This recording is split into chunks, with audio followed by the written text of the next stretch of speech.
أعوذ بالله من الشيطان الرجيم. بسم الله الرحمن الرحيم. سورة المطففين مكية. بسم الله الرحمن الرحيم.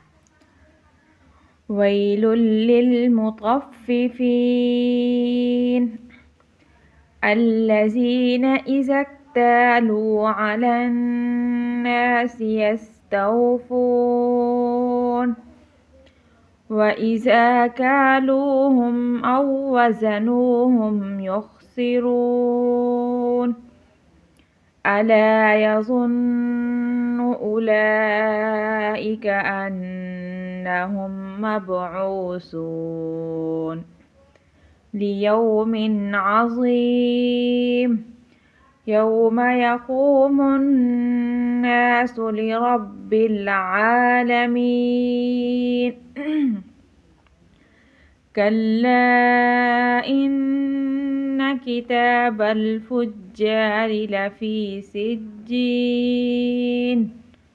وما أدراك ما سجين كتاب مرقوم ويل يومئذ للمكذبين الذين يكذبون بيوم الدين وما يكذب به إلا كل معتد أثيم.